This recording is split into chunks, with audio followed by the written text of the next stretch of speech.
Bapak, Ibu, Saudara, dan anak-anak yang dikasihi oleh Tuhan, salam damai sejahtera dari Tuhan kita, Yesus Kristus, menyertai kita sekalian.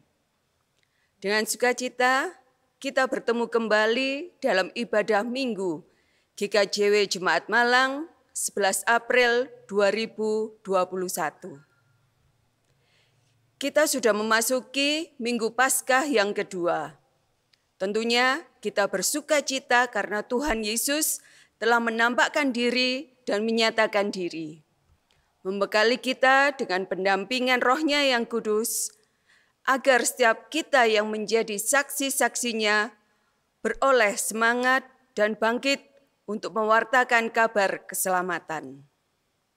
Kini, marilah kita wujudkan kasih Tuhan dengan menghayati masa raya Paskah 2021 dengan melakukan introspeksi diri, pertobatan, komitmen untuk setia kepada Tuhan Yesus dengan bersukacita dan bersemangat untuk terus melayani dan bersaksi. Bapak, Ibu, Saudara, dan anak-anak jemaat milik Tuhan, sekarang ini ibadah kita dilayani oleh Bapak Pendeta Legal Hendriawan SAG. Mari kita siapkan hati dan pikiran kita untuk bersekutu dengan Tuhan. Dan kita mulai ibadah kita dengan memuji Tuhan. Dari Kidung Jemaat 397, kita pujikan baitnya yang pertama dan yang kedua, Terpujilah Engkau, Allah Maha Besar.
Jemaat kekasih Tuhan,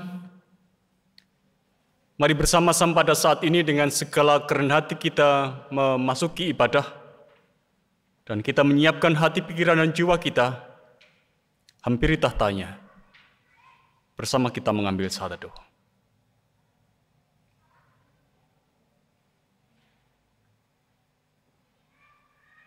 Kita kuduskan ibadah ini dengan pengakuan bahwa Tuhan kita adalah Tuhan yang hidup. Ia adalah Allah yang berkarya di atas dunia yang sudah diciptakannya.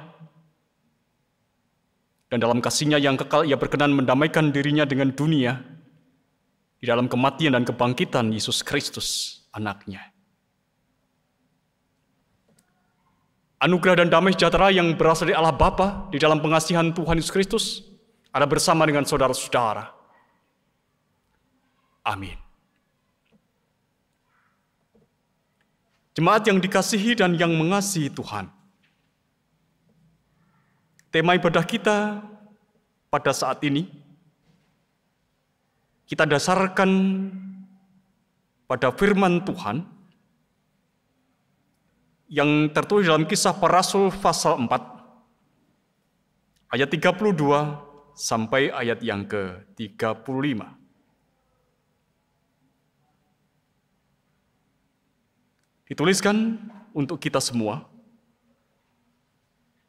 Adapun kumpulan orang yang telah percaya itu Mereka sehati dan sejiwa, dan tidak seorang pun yang berkata bahwa sesuatu dari kepunyaannya adalah miliknya sendiri. Tetapi segala sesuatu adalah kepunyaan mereka bersama. Dan dengan kuasa yang besar, rasul-rasul memberi kesaksian tentang kebangkitan Tuhan Yesus. Dan mereka semua hidup dalam kasih karunia yang melimpah-limpah. Sebab tidak ada seorang pun yang kekurangan di antara mereka. Karena semua orang yang mempunyai tanah atau rumah menjual kepunyaannya itu. Dan hasil penjualan itu mereka bawa dan mereka letakkan di depan kaki rasul-rasul. Lalu dibagi-bagikan kepada setiap orang sesuai dengan keperluannya. Kita sambut firman Tuhan ini dengan kita angkat satu pujian dari Kidung Jemaat nomor 201, bait yang kedua dan bait yang ketiga.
Jemaat yang dikasihi dan yang mengasihi Tuhan,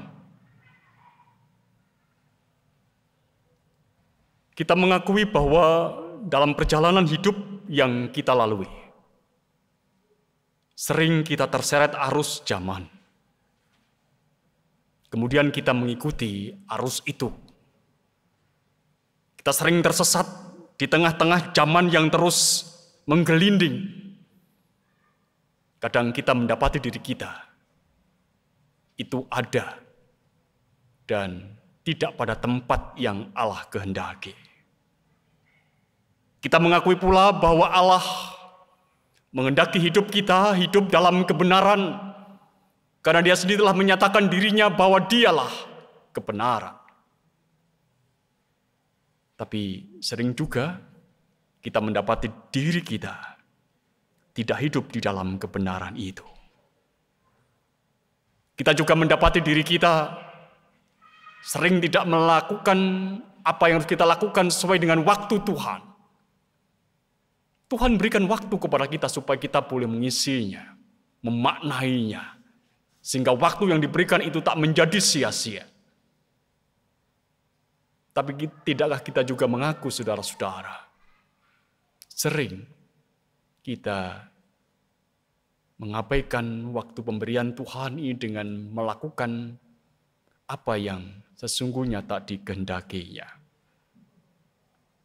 Mari bersama-sama pada saat ini kita mengakui akan penyimpangan, keberdosaan kita di hadapan Tuhan dengan kita berdoa.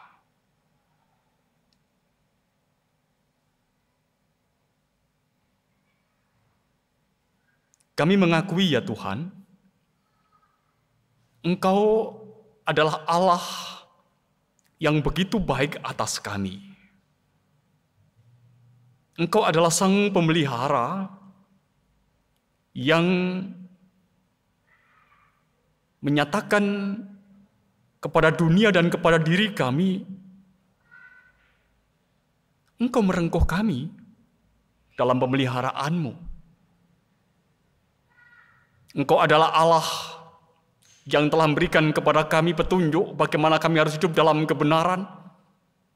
Engkau adalah Allah yang telah memberikan kepada kami waktu, kesempatan, supaya kami boleh mengisinya dengan apa yang berguna dan bermakna. Engkau adalah Allah supaya yang membawa kami untuk mengakui akan kebaikan yang sesungguhnya telah Engkau berikan. Tetapi Engkau melihat Tuhan, betapa kami ini adalah anak-anak-Mu yang rapuh. Kami adalah pribadi-pribadi yang sering terbelenggu oleh kelemahan manusiawi kami. Kami sering tak hidup sesuai dengan apa yang menjadi kehendak-Mu. Kami sering menyimpang dari apa yang menjadi ketetapan-ketetapan-Mu. Oleh karena itu perkenankan pada saat ini, kami mohon pengampunan-Mu, mohon rahmat dan anugerah-Mu, supaya kami beroleh pengampunan Tuhan dan beroleh kebebasan dari Tuhan. Engkau adalah Allah yang telah menebus kami dari dosa dan kematian dalam karya Tuhan Yesus. Dan biarkanlah itu yang akan terus kami hayati terus dalam kehidupan kami, supaya kami sungguh-sungguh pada akhirnya terus berbenah diri, menjalani hidup seperti apa yang Kau kehendaki. Kami mengungkapkan doa kami dalam nama Tuhan Yesus. Amin.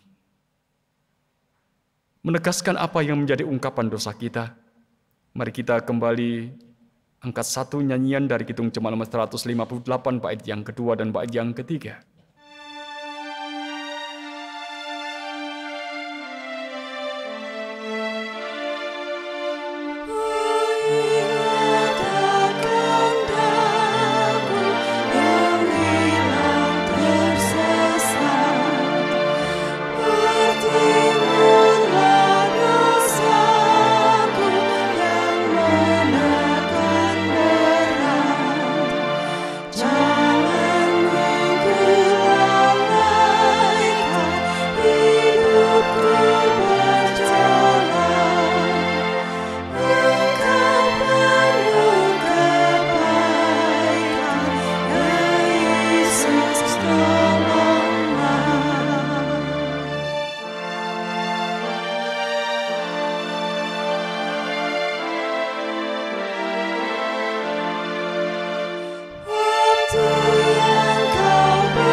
Berbahagialah kita yang mengakui dosa kita di hadapan Tuhan. Dia mendengar ungkapan pengakuan dosa kita. Saat ini ia memberitakan kepada kita berita pengampunan menurut Ibrani pasal yang ke-9 ayat yang ke-15.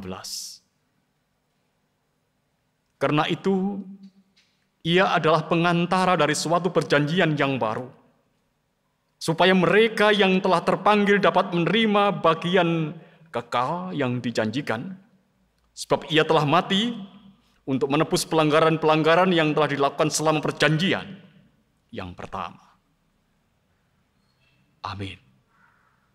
Seiring dengan berita pengampunan ini, mari kita kembali agungkan Tuhan dari PKJ nomor 91, bait yang pertama dan bait yang kedua.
Jemaat kasih Tuhan, kita akan membaca dan merenungkan firman Tuhan. Mari kita mengawalinya di dalam doa. Mohon Allah sendiri berkarya memberikan terang atas kita.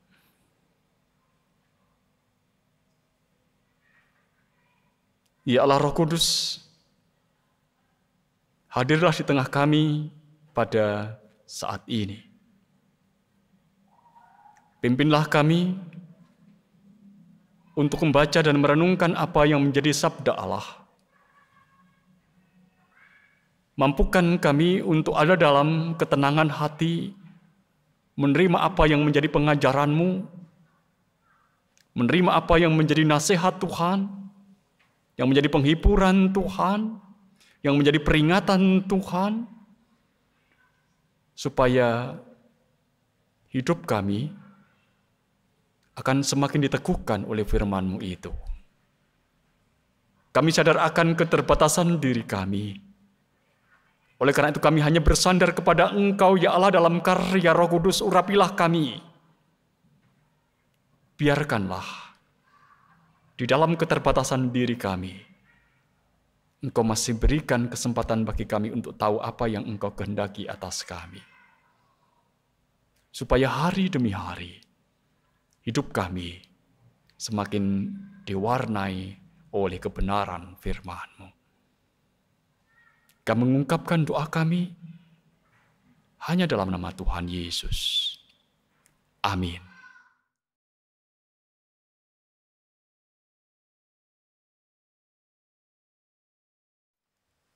Ibu bapak dan saudara jemaat yang dikasihi dan mengasihi Tuhan, firman Tuhan yang akan kita baca dan kita renungkan bersama diambil dari Yohanes 20 ayat 19 sampai 31.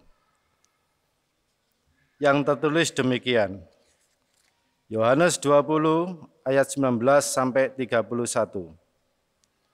Ketika hari sudah malam, pada hari pertama minggu itu, berkumpullah murid-murid Yesus di suatu tempat dengan pintu-pintu yang terkunci karena mereka takut kepada orang-orang Yahudi.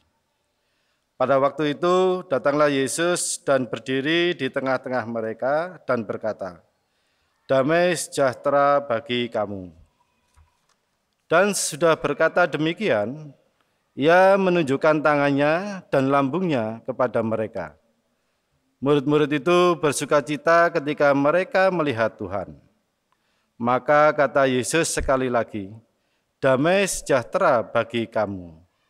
Sama seperti Bapa mengutus aku, demikian juga sekarang aku mengutus kamu." Dan sesudah berkata demikian, Ia mengubusi mereka dan berkata, "Terimalah Roh Kudus. Jikalau kamu mengampuni dosa orang, dosanya diampuni. Dan jikalau kamu menyatakan dosa orang tetap ada, dosanya tetap ada." Tetapi Thomas, seorang dari ke-12 murid itu, yang disebut Didimus, tidak ada bersama-sama mereka ketika Yesus datang ke situ. Maka kata murid-murid yang lain itu kepadanya, "Kami telah melihat Tuhan." Tetapi Thomas berkata kepada mereka, "Sebelum aku melihat bekas paku pada tangannya, dan sebelum aku mencucukkan jariku ke dalam bekas paku itu, dan aku mencucukkan tanganku ke dalam lambungnya, sekali-kali aku tidak akan percaya." 8 hari kemudian murid-murid Yesus berada kembali dalam rumah itu, dan Thomas bersama-sama dengan mereka. Sementara pintu-pintu terkunci, Yesus datang dan Ia berdiri di tengah-tengah mereka dan berkata, "Damai sejahtera bagi kamu." Kemudian Ia berkata kepada Thomas, "Taruhlah jarimu di sini dan lihatlah tanganku. Ulurkanlah tanganmu dan cucukkan ke dalam lambungku, dan jangan engkau tidak percaya lagi, melainkan percayalah." Thomas menjawab dia, "Ya Tuhanku dan Allahku." Kata Yesus kepadanya, "Karena engkau telah melihat aku, maka engkau percaya. Berbahagialah mereka yang tidak melihat, namun percaya." Memang masih banyak tanda lain yang dibuat Yesus di depan mata murid-muridnya yang tidak tercatat dalam kitab ini. Tetapi semua yang tercantum di sini telah dicatat, supaya kamu percaya bahwa Yesuslah Mesias, Anak Allah, dan supaya kamu oleh imanmu memperoleh hidup dalam namanya. Demikian kesaksian firman Tuhan. Yang berbahagia adalah setiap orang yang mendengar dan melihara firman Tuhan dalam hidupnya. Amin.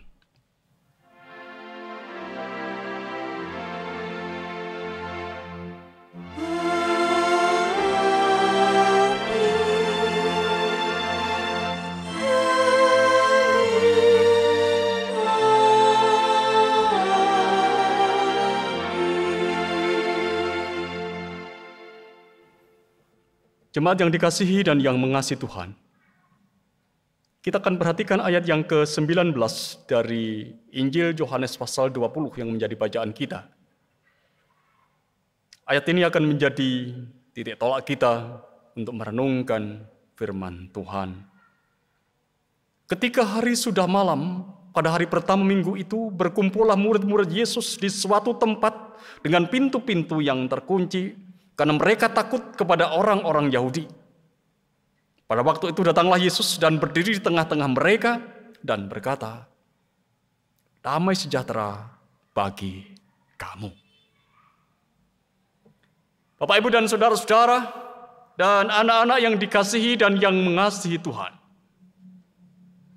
Tampaknya tidak berlebihan kalau kita mengatakan bahwa Yesus dan komunitas yang dibangunnya pada masa pelayanannya adalah komunitas yang hidup dan menjadi berkat.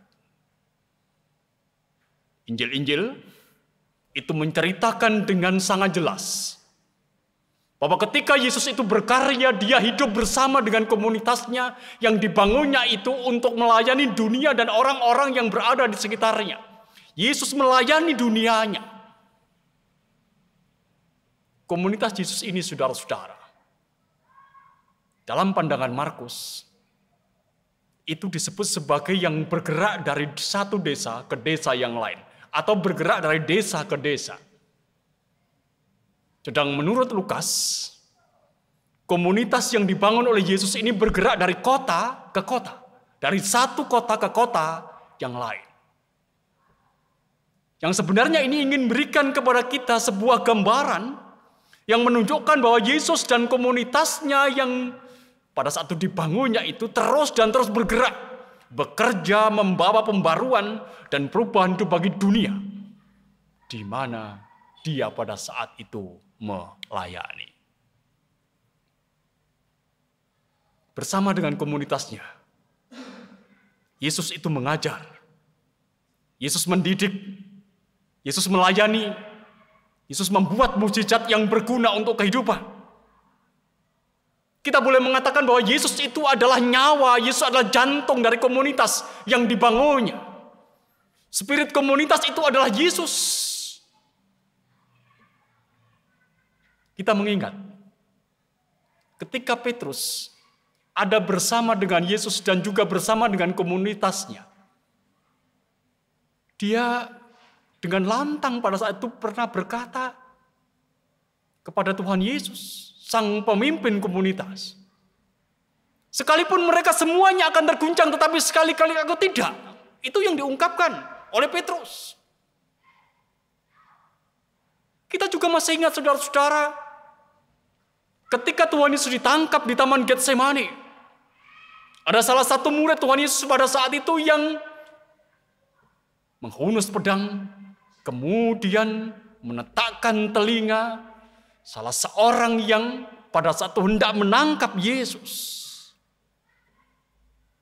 Demikian pula halnya, saudara-saudara, kita tentu masih ingat ketika Tuhan Yesus dalam perjalanan yang terakhir menuju Yerusalem, ketika dia hendak memasuki Yerusalem atau ketika dia hendak pergi ke Yerusalem, dia harus melewati daerah orang-orang Samaria, yang pada satu orang-orang Samaria menolaknya untuk memasuki daerah mereka. Salah satu murid pada saat itu berkata, "Tuhan, maukah kau api turun dari sorga untuk menghanguskan mereka?" Dengan contoh-contoh ini saudara-saudara, saya mau mengatakan bahwa komunitas Yesus itu adalah sebuah komunitas yang memiliki keberanian untuk menghadapi tantangan hidup. Mereka hidup dan ada bersama dengan Yesus, sang pemimpin komunitas, dan mereka adalah komunitas yang berani menghadapi tantangan hidup.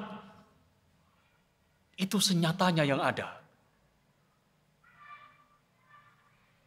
Tapi faktanya saudara-saudara, kalau kita perhatikan dalam sejarah kehidupan komunitas ini, kita menjadi tahu bahwa komunitas ini sesungguhnya menjadi komunitas yang tidak menunjukkan keberanian untuk menghadapi tantangan hidup. Setelah Yesus, itu tidak ada bersama-sama dengan mereka.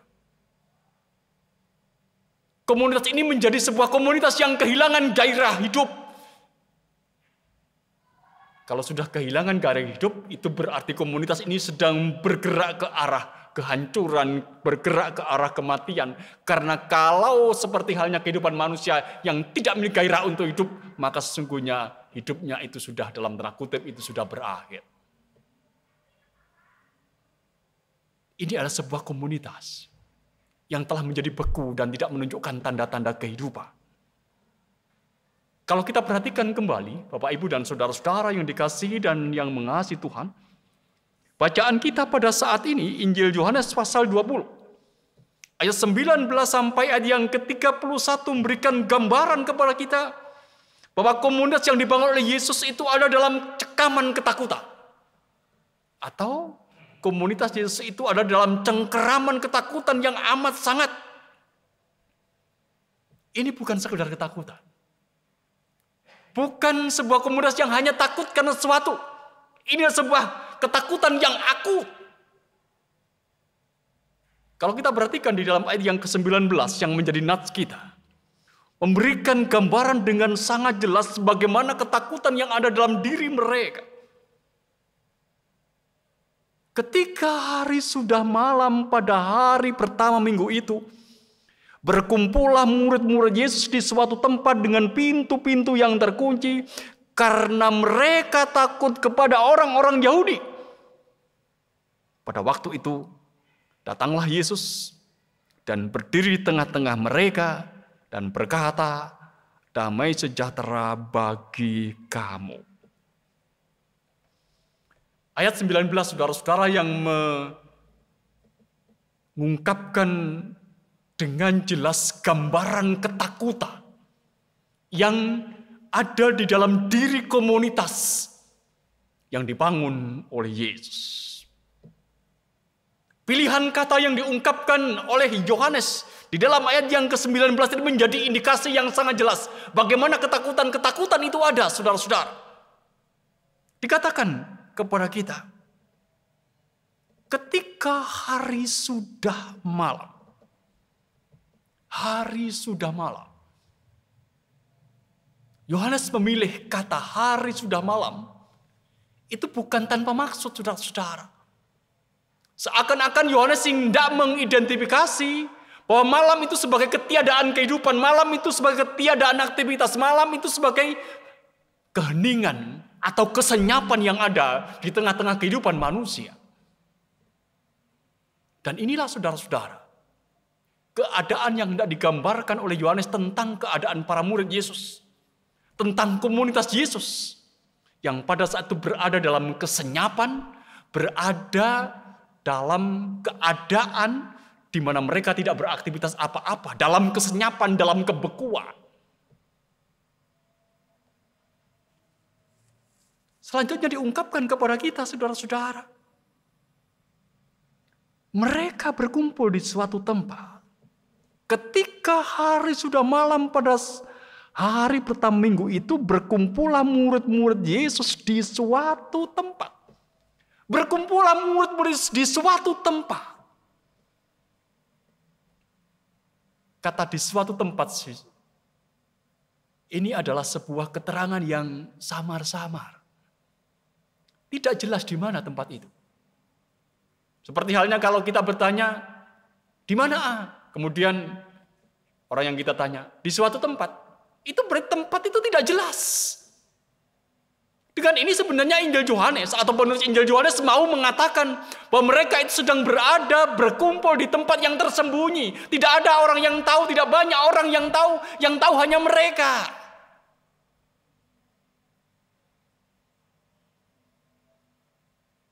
Seakan pula menegaskan, mereka itu berkumpul di tempat rahasia. Dan mereka tidak ingin orang lain tahu tempat itu. Mereka berkumpul di suatu tempat.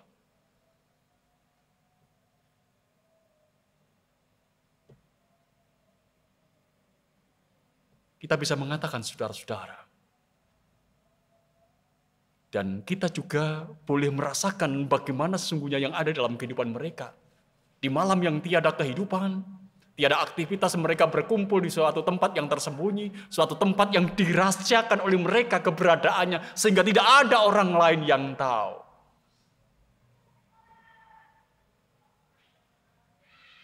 Yang ketiga, saudara-saudara, dikatakan kepada kita, mereka berada dalam suatu ruangan dengan pintu-pintu yang terkunci. Dikatakan dalam bagian ayat selanjutnya, berkumpullah murid-murid Yesus di suatu tempat dengan pintu-pintu yang terkunci. Pintu-pintu yang terkunci, saudara-saudara.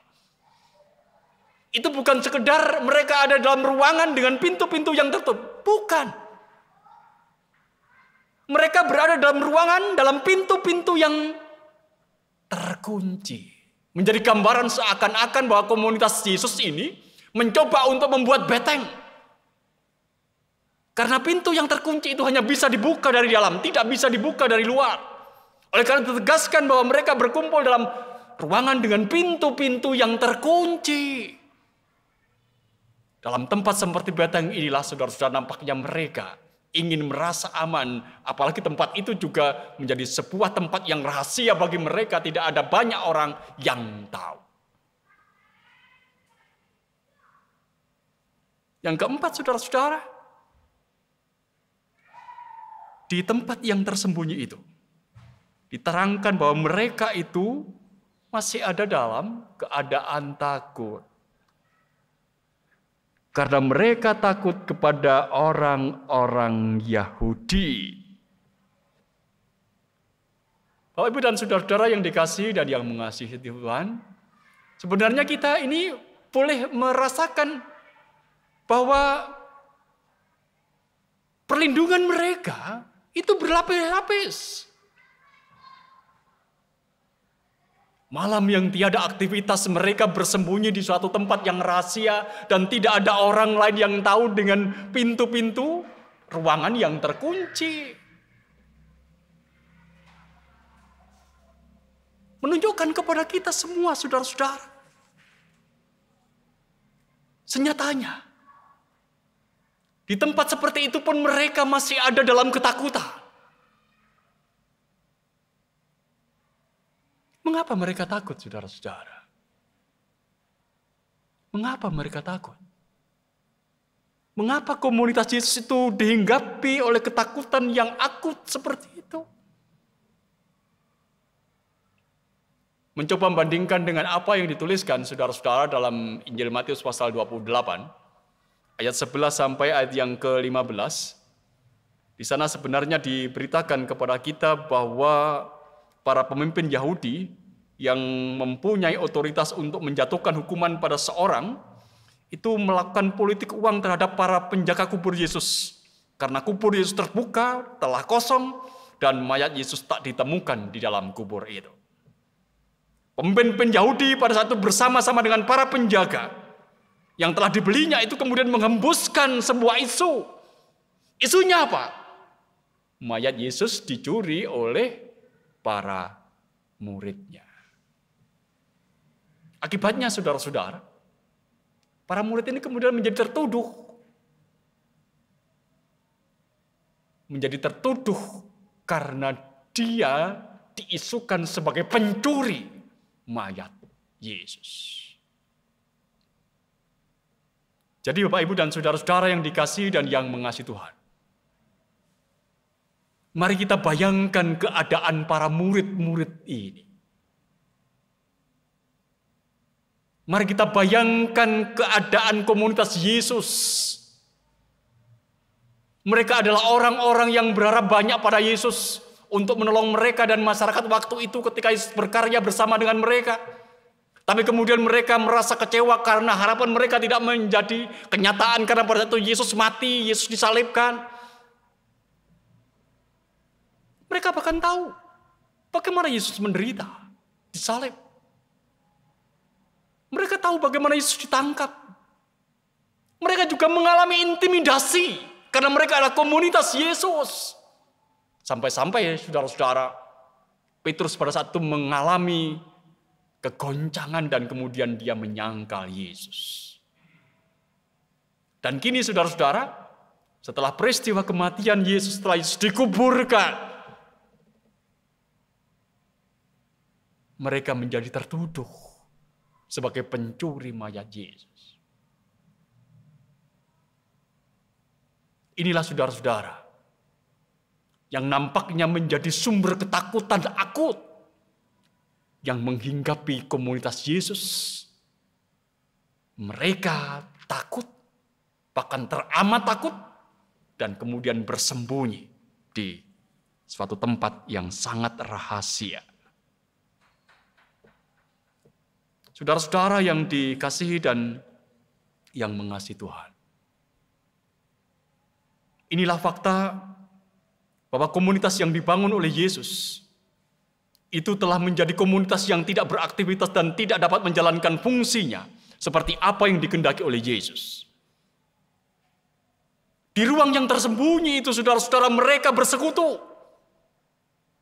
Tetapi mereka tidak mengalami kesukacitaan dalam persekutuan itu. Di ruang tersembunyi itu saudara-saudara mereka bersekutu. Mereka ada dalam satu kesatuan. Tapi mereka tidak merasakan kesukacitaan. Mereka bersekutu. Ada dalam satu kesatuan tapi tidak memiliki daya apa-apa untuk kehidupan di luar diri mereka. Tak ada dampak dari komunitas ini untuk orang-orang yang ada di sekitar mereka. Kita boleh mengatakan saudara-saudara, ini adalah sebuah komunitas yang mulai meredup. Sebuah komunitas yang bergerak menuju kematian. Sebuah komunitas yang kehilangan Tuhan, itu akan menjadi beku dan bisu. Bapak, Ibu, dan saudara-saudara yang dikasihi dan yang mengasihi Tuhan, di tengah-tengah suasana yang mencekam itulah, kemudian dikatakan kepada kita bahwa Yesus hadir di tengah-tengah mereka. Yesus hadir di tengah-tengah mereka. Yesus hadir menembus kegelapan, menembus pintu-pintu yang terkunci. Lebih lagi menembus hati para murid yang pada saat itu sudah terkunci begitu rupa. Karena takut teramat sangat. Dia hadir dengan sapaan yang sangat jelas. Pada waktu itu, datanglah Yesus dan berdiri di tengah-tengah mereka dan berkata, damai sejahtera bagi kamu. Damai sejahtera bagi kamu. Yesus hadir di tengah-tengah komunitas yang takut itu. Dia hadir menunjukkan bukti penyaliban bahwa dia sungguh-sungguh telah bangkit. Kehadirannya saudara-saudara menunjukkan, menegaskan bahwa dirinya sungguh-sungguh telah bangkit. Dia adalah Allah yang hidup. Tentu saudara-saudara, kehadirannya itu membuat para murid kemudian tidak menjadi bimbang. Dan dia hadir untuk selanjutnya memberikan kekuatan kepada mereka yang takut itu dengan mengembusi mereka dengan roh. Nah, setelah peristiwa ini saudara-saudara, kelak komunitas ini kemudian menjadi komunitas yang hidup kembali. Komunitas yang menjalani misi Allah, melakukan kebenaran dan pewartaan Injil Kristus. Itu yang ada. Yang diberitakan kepada kita pada hari ini. Bapak, Ibu, dan saudara-saudara yang dikasihi dan yang mengasihi Tuhan, gambaran komunitas Yesus dengan dinamika kehidupan yang di dalamnya itu nyata jelas dinyatakan kepada kita pada saat ini. Memberikan gambaran atas kehidupan komunitas kita. Gerak komunitas Yesus sudah berhadapan dengan tantangan. Pada saat itu.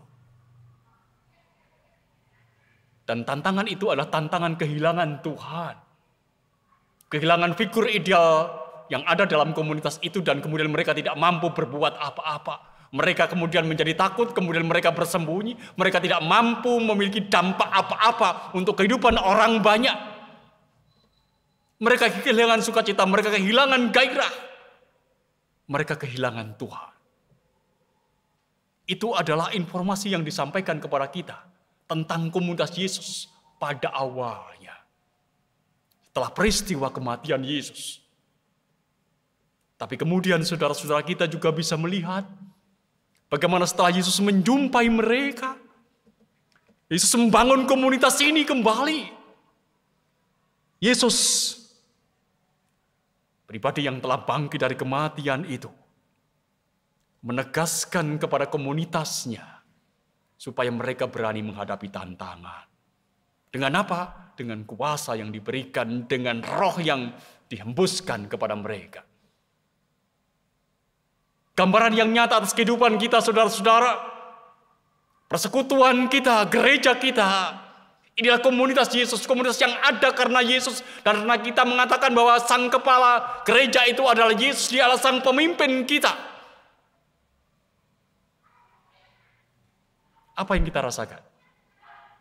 Apa yang kita lihat untuk komunitas kita? Tidak kita juga merasakan, saudara-saudara, bahwa komunitas kita pun bisa terjerembab ke dalam kebisuan, bahkan ke dalam kematian. Komunitas kita bisa ada dalam ketakutan begitu rupa karena tantangan-tantangan di sekitar kita. Kita bisa takut begitu rupa. Contoh yang paling gampang, saudara-saudara, sudah setahun kita ini ada dalam pandemi. Bukankah ini sebuah tantangan besar untuk gereja kita, untuk kehidupan persekutuan kita? Tapi apakah kemudian kita tidak melakukan apa-apa, kemudian kita menjadi takut dengan pandemi ini? Tidak, saudara-saudara. Berita kebangkitan Yesus menyatakan kepada kita, engkau harus keluar, engkau harus mengatasi ketakutanmu. Dengan apa? Dengan roh yang kuhembuskan kepadamu. Bapak, Ibu, dan saudara-saudara yang dikasihi dan yang mengasihi Tuhan, tantangan di depan kita itu memang berat. Tantangan komunitas Yesus itu memang tidak ringan. Oleh karena itu jangan menutup diri. Biarkan Allah sendiri berkarya. Ia mau masuk ke dalam hati kita dan beri kuasa kepada kita. Mengembuskan rohnya untuk kita. Supaya pada akhirnya saudara-saudara, komunitas kita, gereja Tuhan, menjadi komunitas yang sungguh-sungguh hidup, dirasakan, dialami oleh dunia di mana kita ditempatkan oleh Tuhan. Inilah saudara-saudara makna dari kebangkitan Yesus yang meneguhkan kita kembali tentang bagaimana kita menghadapi tantangan hidup di Paskah yang kedua ini. Amin. Kita mengambil saat teduh.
Ibu bapak, saudara, dan anak-anak sekalian yang dikasihi Tuhan Yesus, kami undang untuk bangkit berdiri.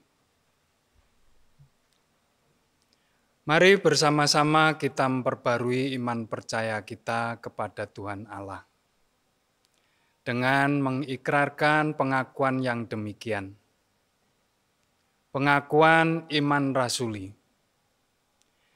Aku percaya kepada Allah, Bapa yang Maha Kuasa, Khalik langit dan bumi, dan kepada Yesus Kristus, Anaknya yang tunggal Tuhan kita, yang dikandung daripada Roh Kudus, lahir dari anak darah Maria,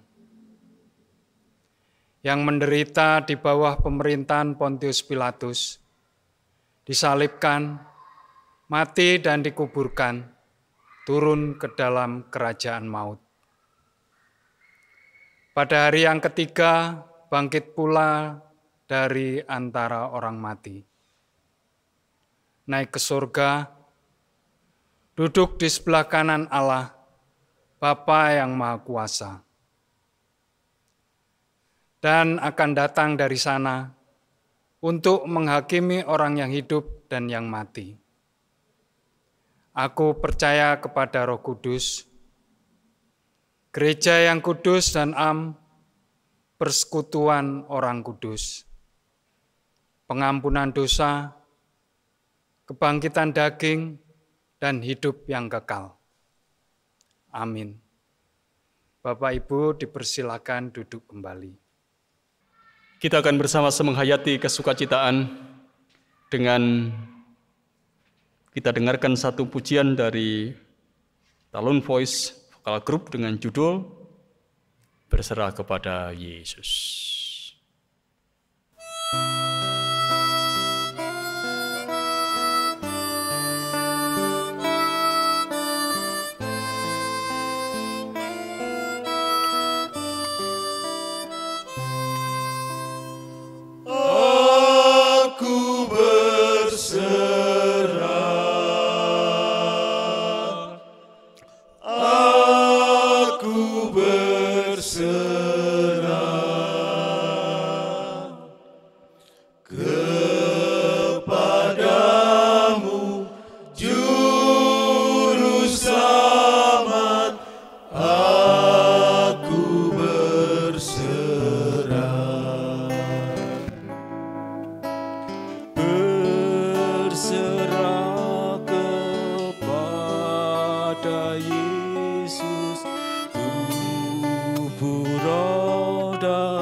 Berserah kepada Yesus.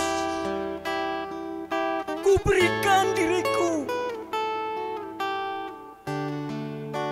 beri kuasa-Mu dan kasih-Mu. Ya, berkati anak-Mu.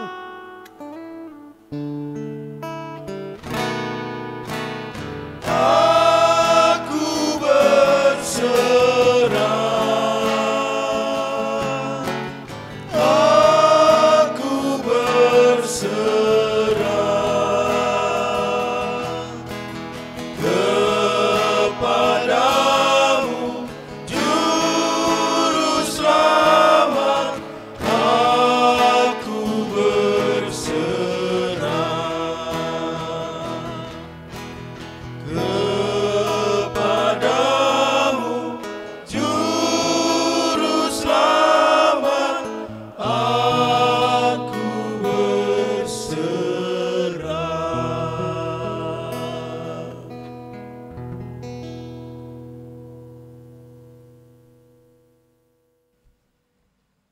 Jemaat kasih Tuhan, mari bersama-sama kita kembali hampiri tahta Tuhan kita kanangan syafaat kita.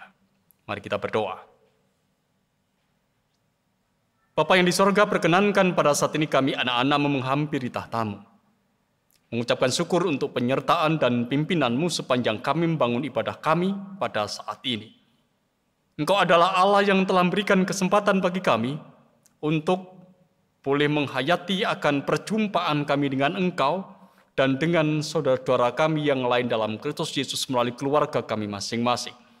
Yang meneguhkan kepada kami, Engkau membawa kami dalam satu persekutuan.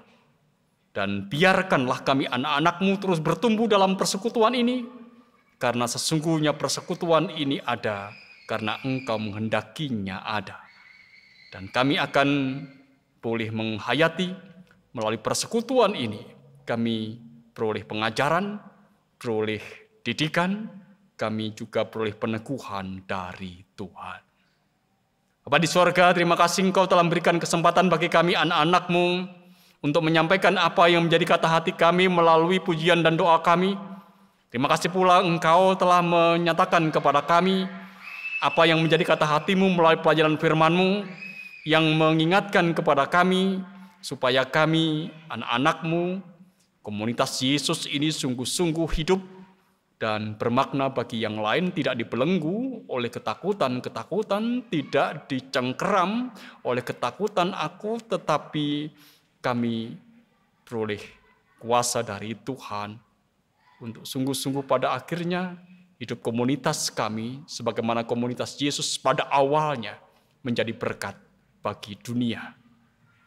Engkau adalah Allah yang terus mengajarkan kepada kami bagaimana kami harus belajar menempatkan diri di tengah-tengah dunia ini, di tengah berbagai macam tantangan.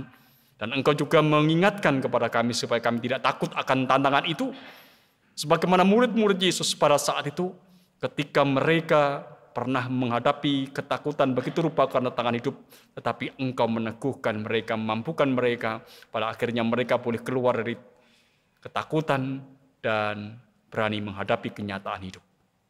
Ajari kami, gereja-Mu ya Tuhan, untuk berani menatap kehidupan ini dengan menghadapi tantangan-tantangan yang ada, karena sesungguhnya Engkau telah memperlengkapi kami, karena Engkau adalah Allah yang telah mengembusi kami dengan Roh Kudus. Terima kasih Tuhan untuk firman-Mu. Perkenankan pada saat ini kami juga berdoa untuk kehidupan bangsa dan negara kami. Engkau ya Allah yang akan memimpin kehidupan bangsa dan negara kami. Engkau yang akan berkati para pemimpin negeri ini. Mampukan mereka untuk hidup seturut dengan apa yang menjadi kehendak-Mu. Berikan kepada mereka semua roh takut akan Tuhan. Supaya dalam setiap kebijakan yang diambilnya, biarkanlah didasarkan pada hikmat yang berasal dari Tuhan. Memungkinkan kami yang menjadi bagian negeri ini boleh merasakan damai dan sejahtera-Mu. Berbagai macam persoalan dan pergumulan yang dihadapi oleh negeri ini, kami serahkan kepada Tuhan. Mampukan para penegeri kami untuk boleh menyelesaikannya. Bukan karena kekuatan diri mereka, tapi kekuatan yang berada di Allah dalam karya Roh Kudus. Demikian pula kami mengingat kalau di dalam kehidupan negeri ini ada berbagai persoalan, terutama terkait dengan bencana yang melanda saudara kami berdoa kepada Engkau, ya Allah, Engkau yang akan senantiasa menopang, Engkau yang akan menyertai dan memimpin saudara kami yang ada dalam bencana ini, supaya mereka tidak kehilangan harap atas hidup mereka. Dan lebih dari itu, ya Allah, Engkau yang akan mampukan kami bagi bagian negeri ini untuk terus dan terus belajar saling membantu, saling menopang, saling memberikan apa yang kami punya demi kebersamaan, demi kesejahteraan mereka yang pada saat ini ada dalam kesakan penderitaan karena bencana itu.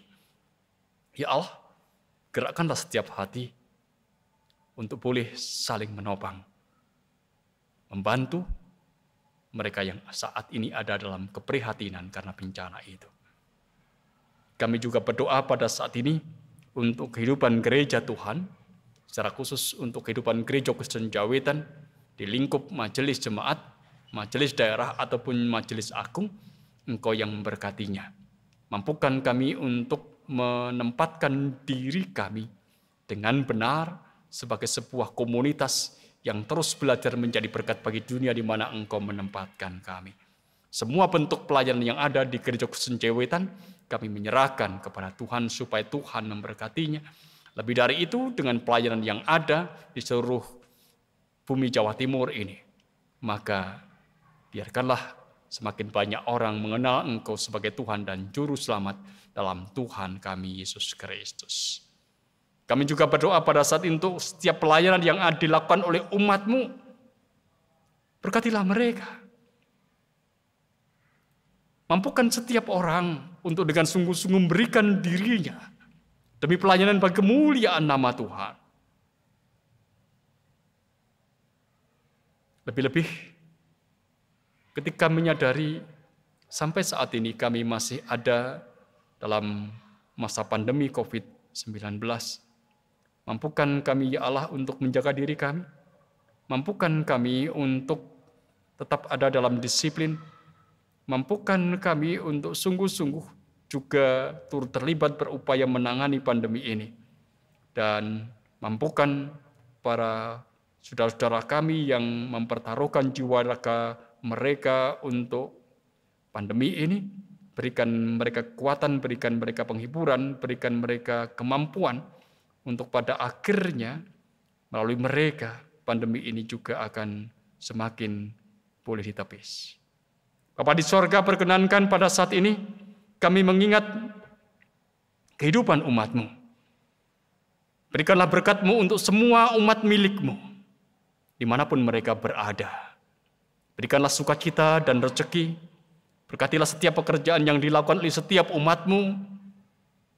Demikian juga mereka yang sedang merintis pekerjaan-pekerjaan baru. Sehingga semua umat-Mu pada akhirnya juga boleh merasakan kebaikan-Mu.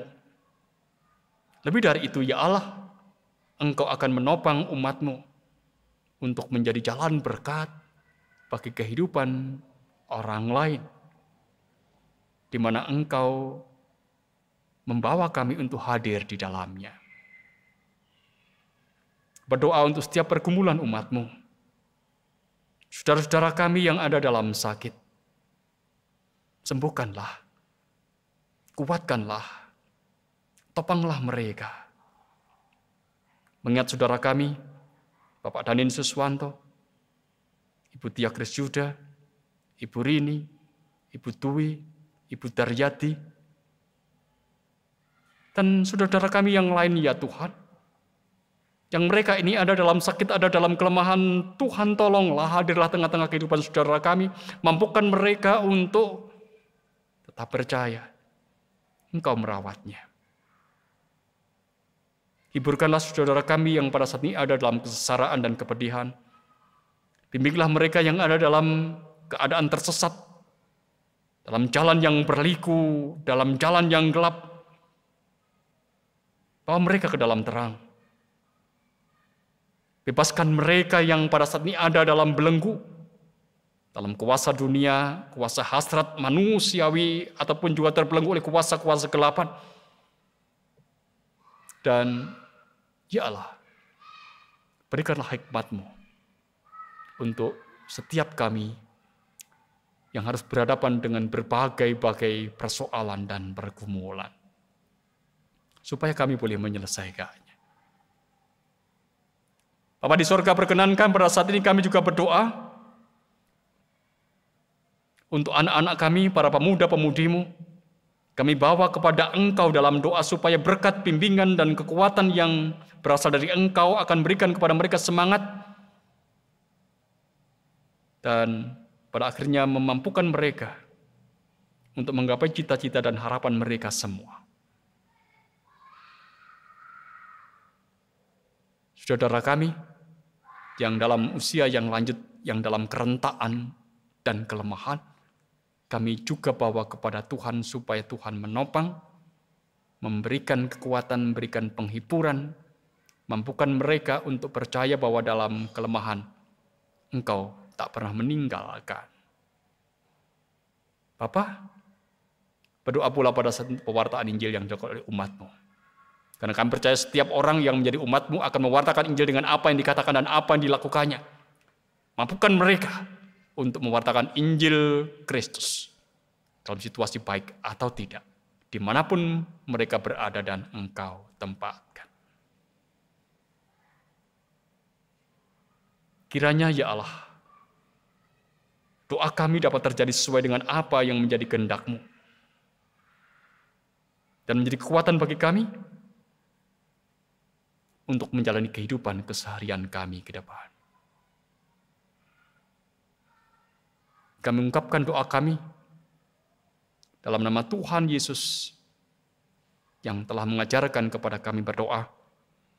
Bapa kami yang di sorga, dikuduskanlah namamu, datanglah kerajaan-Mu, jadilah kehendak-Mu di bumi seperti di sorga.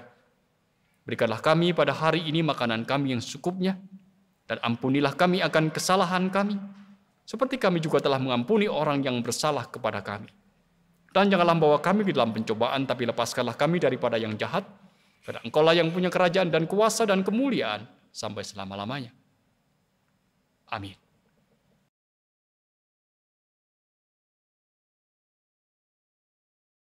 Bapak Ibu Jemaat yang terkasih di dalam Tuhan Yesus, kita semua telah percaya dan mengalami kuasa kebangkitan Kristus, yaitu damai sejahtera dan sukacita yang menghapus kekecewaan, keraguan, dan ketakutan kita.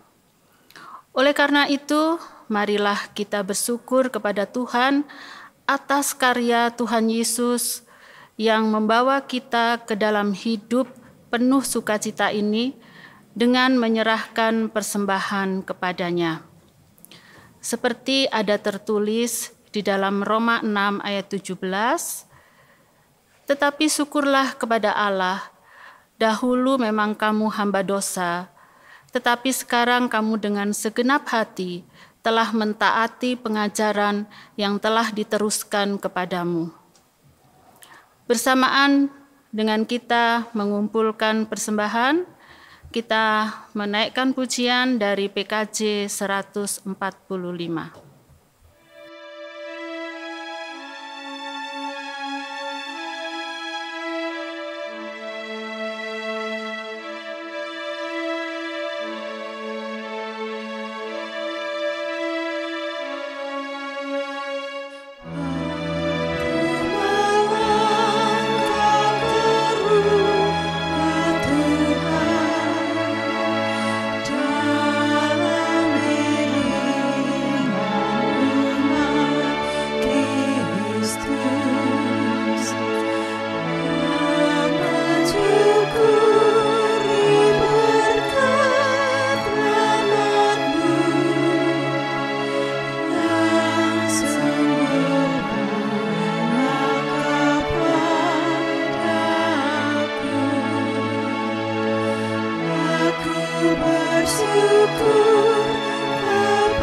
Atas kasih-Mu yang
Mari kita serahkan persembahan kita kepada Tuhan dengan berdoa.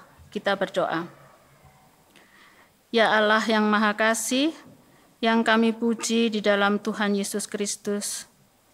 Engkau lahir di dunia ini sebagai Raja yang penuh kesederhanaan. Tapi kuasa-Mu sungguh dahsyat dan agung. Engkau mati di kayu salib untuk menebus dosa-dosa kami. Engkau rela mengganti kami. Dari kubur Kau telah bangkit, dan sekarang ini kuasa maut tiada lagi. Oleh sebab itu, pimpinlah kami, sebab Engkaulah jalan yang benar.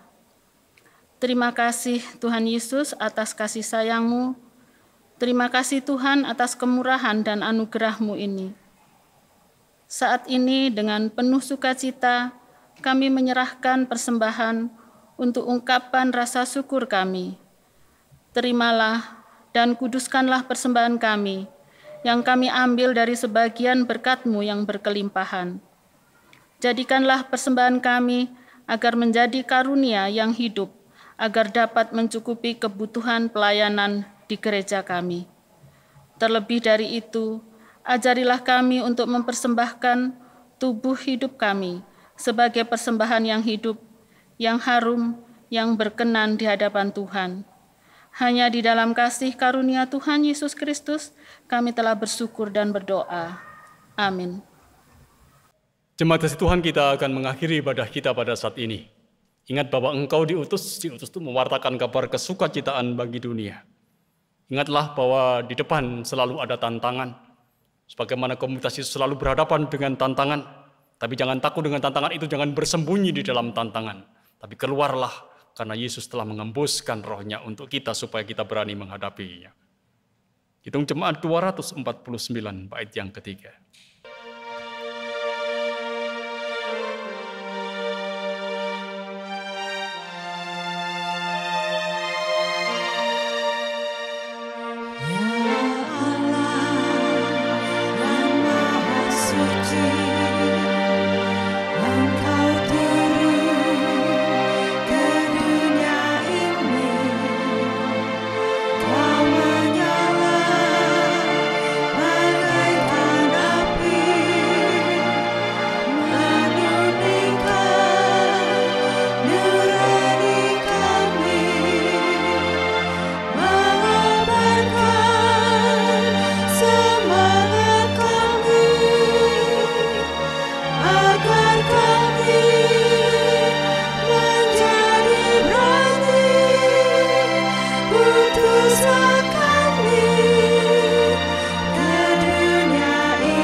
Terimalah berkat Allah.